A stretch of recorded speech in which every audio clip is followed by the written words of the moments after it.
Hello everyone welcome to our knowledge book YouTube channel पिलामाने आज आम दशम श्रेणी इतिहास बहिर प्रथम अध्यायर प्रथम पाठ जोटा कि आमर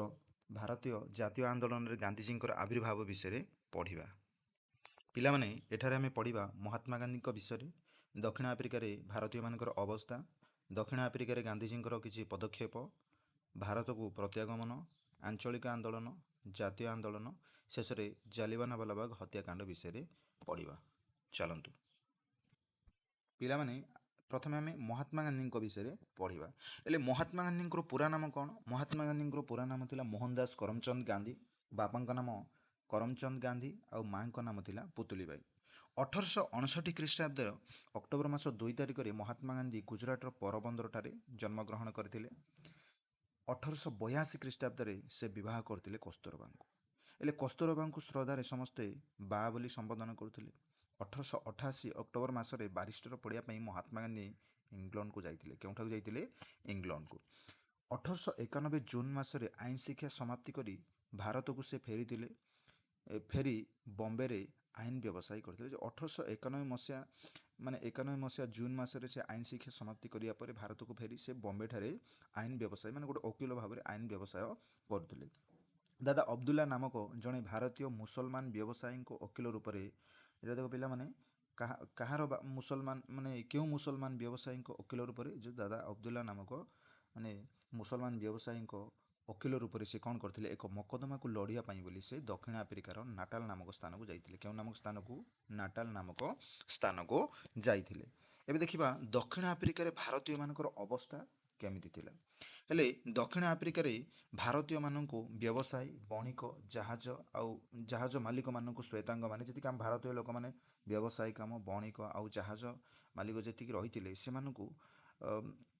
इंग्रेज माने कौन करते जो कुली बोली से माने संबोधन करुले पिला माने देखि पारतो एपरि भाव में आम भारतीय मानकर अवस्था दक्षिण आफ्रिकार रही है जहाँ सब आम भारत लोक मैंने जी कुली व्यवसायी लोक मैंने जो रही से नाम संबोधन करुन कुली बोली डाकुले परवर्ती समय कौन है दक्षिण आफ्रिकार गांधीजी कौन पदक्षेप सब रही से विषय पढ़ा 1894 भारतीय मानक मध्य राजनैतिक सचेतन जागृत करने गांधीजी कौन कले नाटाल भारतीय कांग्रेस नामक गोटे राजनैतिक अनुष्ठान गठन करते श्वेतांग मानक हत्याचार संबंध में लोक मानक अवगत कराइबा इंडियन ओपिनियन नामक एक संवादपत्र प्रकाश करते इंग्रेज मानक विरोध में संग्राम करी माने करने निमंते से कौन करते सत्य और अहिंसा उपर आधारित नूतन अस्त्र जोटा कि सत्याग्रह अस्त्रटा को से प्रवर्तन करते जो दक्षिण आफ्रिकार जो भारतीय मानकर अवस्था देखिया परे महात्मा गांधी भाविले जे एमानक मध्यरे कौन होइछि जे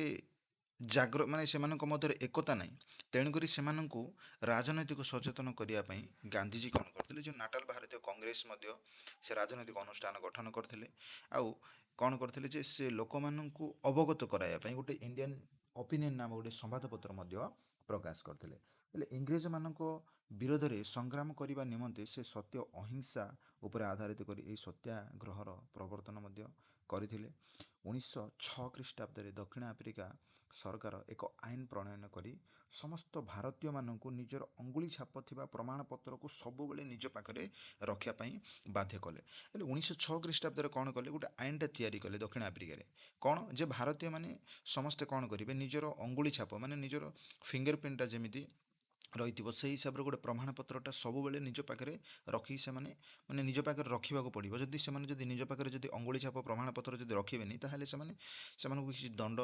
भोगवाक पड़ो से हिसाब से 1906 ख्रीष्टाब्द गोटे आईन भाव माने गोटे आईनटा प्रणयन करते गांधीजी ये आईन को विरोध करी ये आईन विरोध में प्रथम कौन करते से सत्याग्रह अस्त्रटा को प्रयोग करते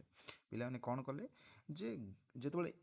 इंग्रेज माने कौन कले जो गोटे अंगुली छाप प्रमाणपत्र सबुबले निज पाखे रखापी बोली जिते से बाध्य कले ताहाकू गांधीजी विरोध कले विरोध करके से कौन कले सत्याग्रह बोली गोटे अस्त्रटा से प्रयोग करते 1906 सेप्टेम्बर 11 रे जोहान्सबर्गर एम्पायर थिएटर ठारे अनुष्ठित एक साधारण सभा गोटे आम जोहान्सबर्गर एम्पायर थिएटर गोटे माने से थिएटर टारे कौन होता गोटे साधारण आम सभा उपस्थित भारतीय माने भारतीय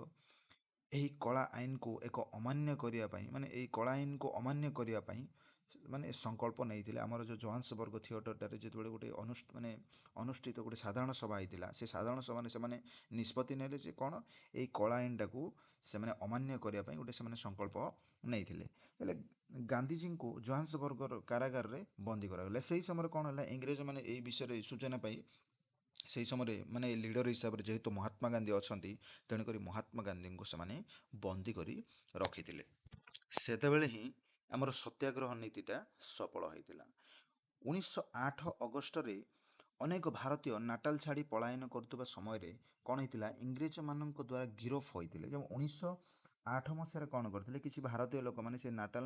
ସ୍ଥାନଟାକୁ ଛାଡ଼ିକି ପଳେଇ ଯାଉଥିଲେ, ମାନେ ଲୁଚି ପଳେଇ ଯାଉଥିବା ସମୟରେ ଇଂରେଜମାନେ କ'ଣ କଲେ, ସେମାନଙ୍କୁ ଗିରଫ କରିଦେଇଥିଲେ। ହେଲେ 1913 ମାର୍ଚ୍ଚ 14 ତାରିଖରେ କ'ଣ କରାଗଲା, ଯେ ଦକ୍ଷିଣ ଆଫ୍ରିକାର ଉଚ୍ଚତମ ନ୍ୟାୟାଳୟ ଗୋଟେ ନିଷ୍ପତ୍ତି ନେଲା ଯେ ଯେତିକି ଭାରତୀୟ ଲୋକମାନେ ଅଛନ୍ତି, ଖ୍ରୀଷ୍ଟିଆନ ରୀତି ଅନୁସାରେ ଯଦି ସେମାନେ ବିବାହ କରିନଥିବେ, ତାହେଲେ ସେମାନଙ୍କର ବିବାହଟା ପ୍ରକୃତ ବିବାହ ନାହିଁ ବୋଲି ମାନେ ସେମାନଙ୍କୁ ପ୍ରତ୍ୟାହାର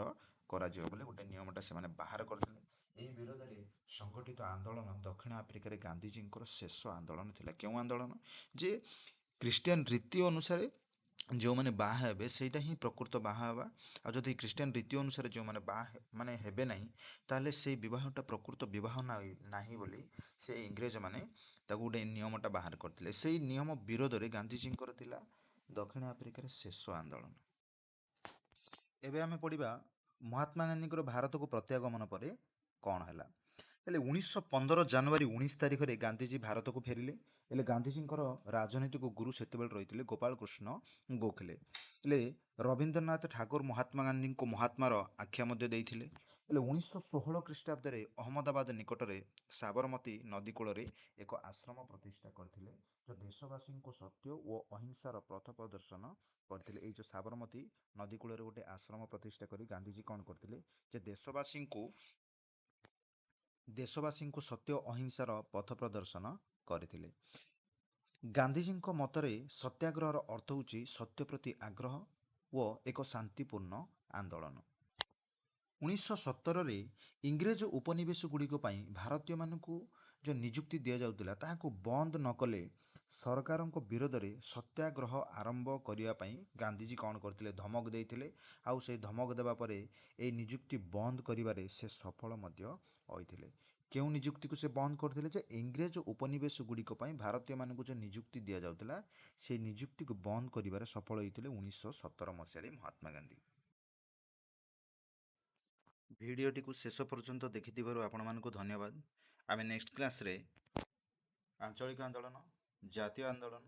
ଜାଲିଆନାୱାଲାବାଗ ହତ୍ୟାକାଣ୍ଡ ବିଷୟରେ ପଢ଼ିବା।